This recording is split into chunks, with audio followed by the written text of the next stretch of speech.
So let's begin our review of the 2023 Chemistry Regents Part B2 and C. This is what I call the free response section that typically a lot of students have issues with because they have to come up with the answers without a multiple choice.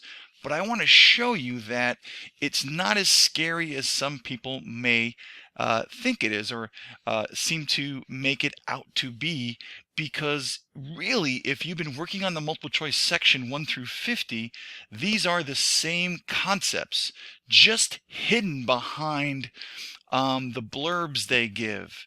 They're just kind of hiding the same concepts within these questions. So if you're working on the same concepts through 1 through 50 in this test, 51 through 85 is the same material, just presented a little differently. And again, a lot of people are intimidated by this. So I hope I can show you that it's really the same concepts and that there isn't no need to be intimidated because you have a reference table and it's the same concept. So let's be crazy and start in order with number 51. Okay, so let's go. So number 51 states that and again, what I will tell you is that they love to give you these blurbs. Okay, so this is a blurb, I always say. And in this blurb, okay, they are providing you with some information that you may or may not need. And that's where I think the intimidation factor comes in. All right. And I say that because, oh my God, I don't remember this, or maybe I do. I don't know the element technetium. I don't know it has several isotopes. I'm not connecting with this question. That's why I will typically say, maybe your teacher disagrees, that you should go directly to the question. So 51 says, compare the energy of an electron in the first shell, all right, of a technetium atom to the energy of an electron in the third shell of the same atom. It has nothing to do with technetium. It has nothing to do. This is a question that is essentially being hidden behind this information. You've seen this question if you spend enough time in multiple choice. What they're just saying to you is, hey, what's the energy of an electron in an outer shell compared to one on the inner shell? That doesn't matter what atom you have. So the concept here is very simple. Okay, I've got myself a nucleus and I'm going to compare shells. So here's an electron in the inner shell, here's an electron that's in the middle shell, and here's an electron in the third shell. And there's something we have seen, if you've been working with me, even on the same test. Electrons that exist in shells farther away have higher energy. They're unstable. And electrons that are closer have lower energy. They are more stable. And you'll say, well, why? Well, electrons that are closer actually feel the positive pulling force. The electrostatic attraction to that nucleus is greater because of proximity. And the electrons that exist in shells farther away, and as you add a new shell, those electrons do physically exist farther away, they, because of distance, because they're farther away from that positive pulling force, which we call the nuclear charge, right? The nuclear charge, all right? They feel the nucleus less and they're easily removed or gained. They're part of bonding, right? So that's important. So all you got to say is the energy in the first shell, okay, is what? Is going to be lower than the atom in the third shell. And that's got nothing to do with the information they gave you. Nothing to do. Really, yes, bright line spectrum has something to do with it because bright line spectrum is talking about the energy released. But the things you have to know is that energy, when electrons move, if they were to move to an outermost shell of an exact energy, they would have to absorb an exact energy value, and they would have to absorb energy, okay, as electrons move away, okay, so absorb, I said about, so absorb energy, and when they do so, they get excited because now they have extra energy. This would be a non-ground state. This system of high energy, and if we were to erase a little bit here, okay, what we're going to find out is there's no electron. There's a lower energy position available. So this electron that has high energy, well, it's going to eventually very quickly leap back to that lower energy position because things in nature move toward low energy. And when they move back to lower energy, they're going to emit energy in the form of light, that bright line spectrum. So that story you have to understand. Electrons, when they jump away from the nucleus that are closer, need energy, and when they jump back, they emit it, and they emit it in the form of light. And that type of light, the type of color given off, we can evaluate in terms of energy. Okay, so that's the part that's important here. All right, so in any case, this question is just saying, hey, the basics of using atomic structure, that the energy level of the first shell is lower. So let's just write that into our answer booklet, because we have to remember that we're not writing our answers into the test. Number 51, electron in the first shell has less energy than electrons in the third shell. And I wrote it that fancy, but you could just say the third shell has greater energy. The electron in the first shell has less. Okay, it's not really about technetium. Many ways to say it, but definitely the first shell, being closer, has less energy than the third, who is farther away. Electrons are able to, move more and do things because they're not affected. But in any case, on to number 52. Number 52. State in terms of protons and neutrons. Remember, really important to answer your question, okay, as they are directing you to. So remember, answer this in terms of protons and neutrons. Why various nuclides of technetium are isotopes. You've got to know your isotopes. Okay, now again, they have a blurb here, but it's really about isotopes. Why do various nucleotides of technetium or any other element, okay, have isotopes? What are isotopes? Isotopes are the same element, same protons, different number of neutrons. I don't know how else to say it. You need to know that. Okay, so in terms of protons and neutrons, technetium has different forms of the same type of element. So technetium is technetium because it has the same number of protons. What makes technetium or any atom unique to another is its proton number, is its, I had a teacher I worked with, Mr. Buckle, used to say that protons are the social security number of each atom. A really good way of remembering that. So technetium is unique to any other element because it has a unique number of protons, but it can have different forms. When I say form, it means it has the same number of protons because it's still technetium, but it can have different number of neutrons. Why do we care? Well, some isotopes, because they have a different proton to neutron ratio, are radioactive, so we care about what isotope we're dealing with.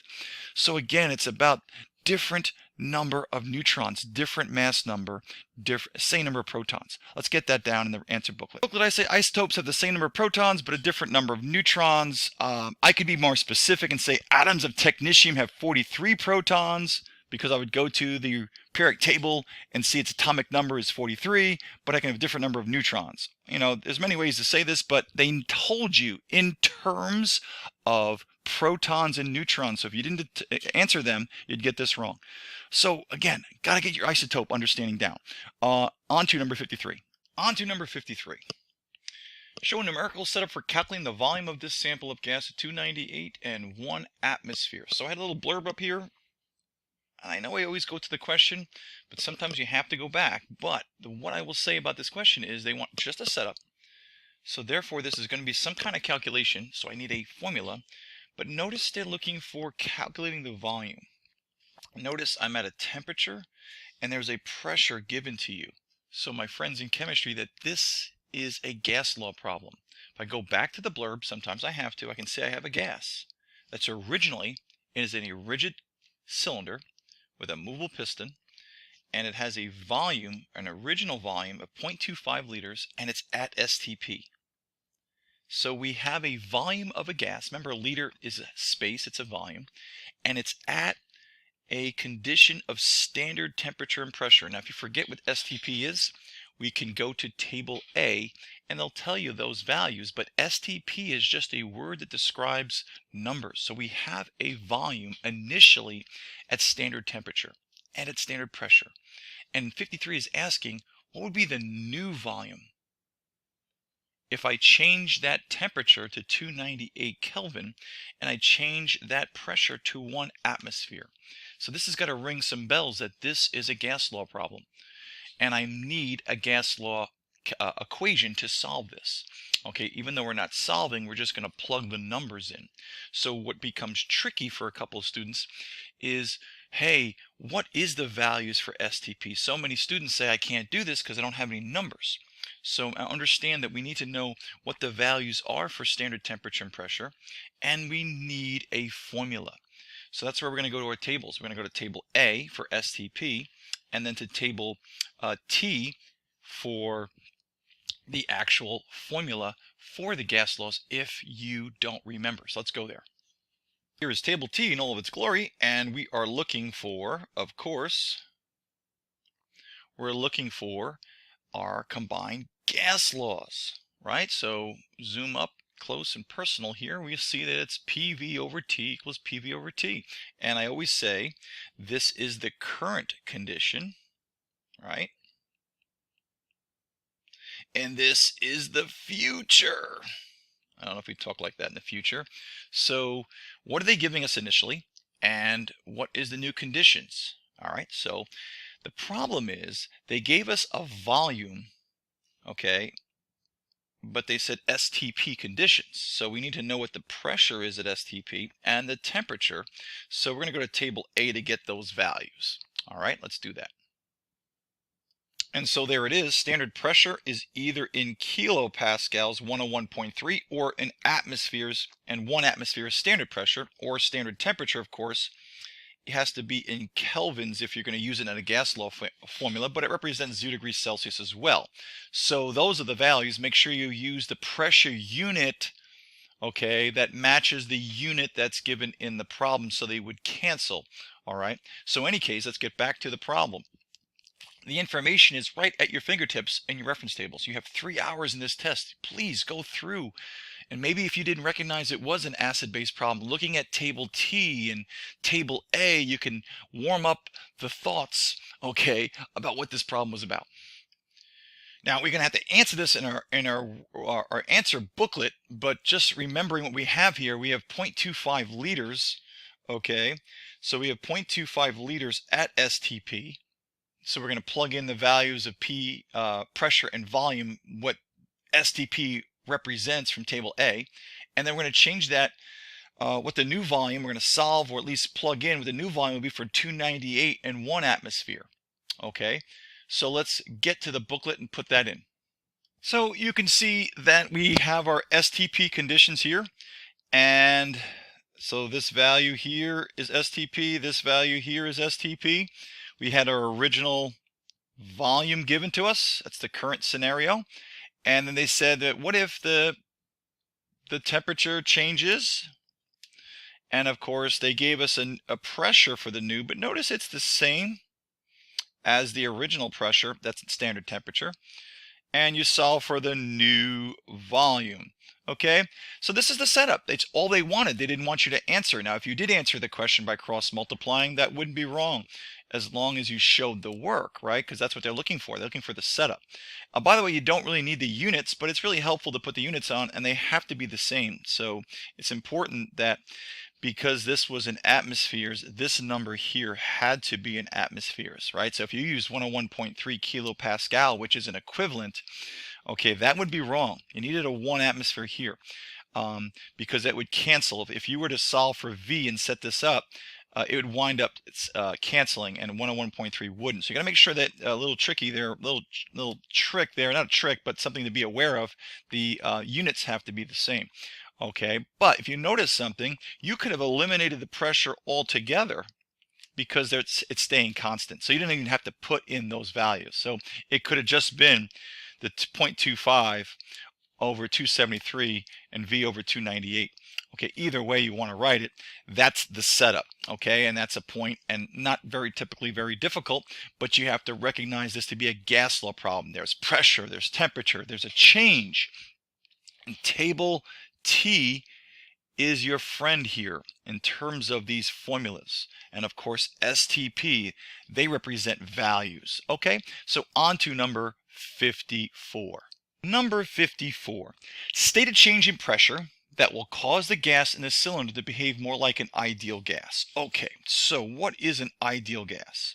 Well, an ideal gas is a gas that doesn't exist. There are conditions we call ideal, which means it would, if it acts under these set of conditions, it would follow our gas laws perfectly. So what are these conditions? Well, we need gases to be independent particles. We need them to fly in the open space or the volume of space they're flying in and move independently of each other. So the biggest factor of an ideal gas to remember is that ideally they have no attractive forces. I have this thing that I describe this with my students. An ideal gas is an ideal student. Ideal student comes to class early, moves fast, gets there by going in straight lines because it's not really involved in all the drama and all the things. It has no attractions for the people around them. It's just there for school. Obviously, that's an ideal scenario. It doesn't exist. Same thing for an ideal gas. But ideally, if they're perfect, like the perfect student, they will have no attractive forces between them, because real students really like other people and move in curve pathways toward their friends and not always focused on school and teaching, right? So no attractive forces, okay, or intermolecular forces, they're not bonds, existing. So how can I deal with pressure and make a gas that has some attractive force have less? Well, I think of two things. So an ideal gas, all right, I can teach this the way that I love to, and then I'll give you the easiest way to do it. So the ideal gas, okay, is going to have gas particles that are farther away moving independently in straight lines. A real gas, like a real student, is going to be closer to the other gas particles, not independent, because there's going to be some attractions in between. Okay, so how do I make a real gas be more like an ideal gas in terms of pressure? Well, I want them to separate. So I want to decrease the pressure on them so they can be farther away. So the answer is decrease the pressure. Now, if you can't understand the things that I'm explaining here, one easy way to remember this is the word plight. Okay, so P-L-I-G-H-T. Okay, and for an ideal gas, the pressure has to be low and the temperature has to be high. They're not asking for an ideal gas, and they're not asking for temperature, they're asking for what the pressure is. So pressure is low for an ideal gas. So another way to remember that. All right, so lower the pressure. Let's put that in the book. We would lower the pressure, which means the molecules will exist farther away and have less chance to attract and be more as ideal independent gas particles. Okay, on to 55. 55 has a huge blurb, including a procedure with data. And again, we could sit and spend 10 minutes trying to understand it, or we can go directly to the problem and see if we have to go back. Again, a lot of these don't require you to completely understand what's happening, and some do, and you have to go back. But I think the best way is go right to the question. Don't be intimidated here by the setup. If you don't recognize it, if you didn't do it, let's figure out what the question is first so that we can kind of get a sense of thinking of what we have to do and what we may need to solve for it. So 55, state the direction of heat flow. Oh my gosh, state the direction of heat flow. So heat flows from, okay, hot to cold, okay, between the candle flame and the beaker. So they're screaming to you, tell me how heat flows from the candle flame and the beaker while the candle is lit. I don't think I need to understand, but something burning is going to be much, much warmer and hotter than a beaker of water that boils at 100. So I hope you can probably understand that the energy is going to flow, okay, from the candle, okay, to the beaker and into the air, right? The candle is burning exothermically, which means the surroundings increase in temperature. Right? Anything that's exothermic that gives off heat, the temperature increases. So how does the water increase? Well, energy is flowing from the candle to the beaker. I just don't know how else to explain that. Okay, hot to cold. It's a really entropy too. So let's get that in our answer booklet. I just wrote from the candle to the beaker, and I said to myself, well, I probably should say candle flame, but they'd accept either way. So the energy is going from the candle or the candle flame to the beaker. Okay, they asked specifically what the flow is, and of course they kind of set this up for you in the answer booklet to help you direct it to the two different things. Okay, so from the place that gives off the energy to the place that accepts, from hot to cold, it's how the universe works. It's really an example of entropy. On to 56. So number 56, show a numerical setup for calculating the amount of heat in joules absorbed by the water in the beaker as a result of the burning candle. So it's about heat, it's about energy. And guess what? You're calculating, you need a formula. So my gosh, a place to look for formulas if you need to calculate something is table T. Now, notice they said they want you to show a numerical setup, so you're not looking to do what? Solve this. You're looking to just plug it in.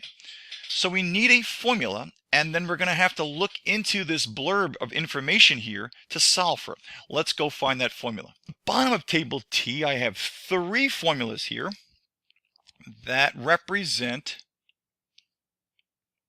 Q. Q is heat. Now, only one has a change in temperature. So we can guess that if we have a candle flame underwater, that's not under a phase change. It's not boiling, it's not melting, it's not condensing. We should know phase changes are physical. And 2, the kinetic or temperature doesn't change.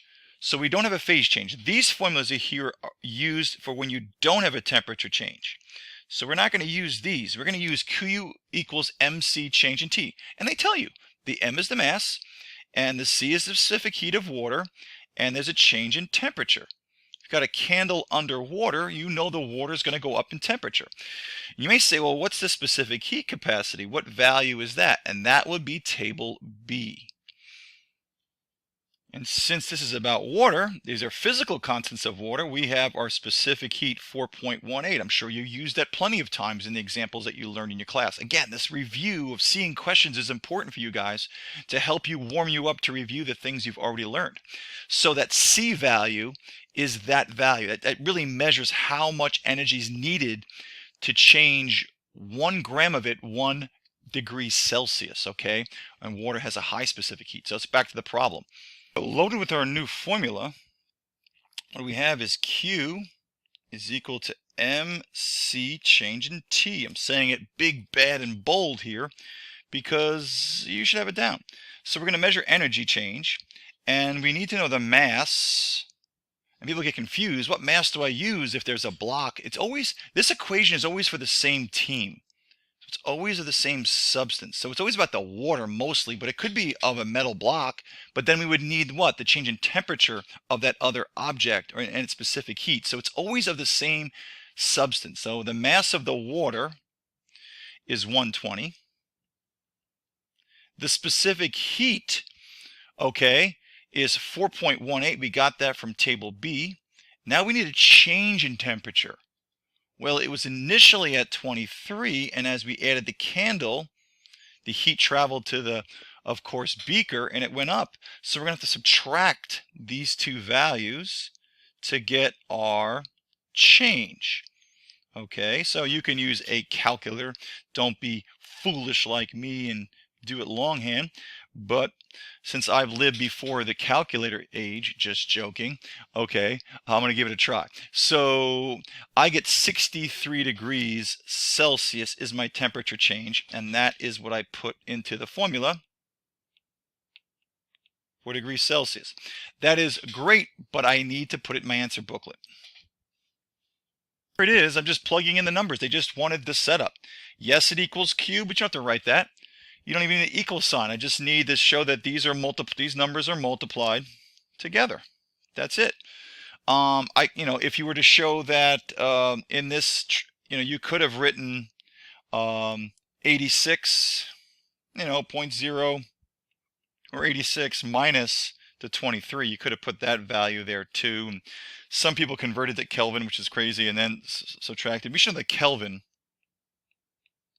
and a Celsius are the same size. So that when you subtract in Kelvin or subtract in Celsius, it's the same amount.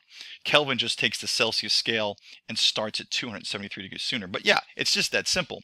All we need, party people, is just this. And of course, you don't need the units. You could round to 4.2 right here, you know, and again, that's the basics of what they want. Very, very straightforward, and we'll take it where we can.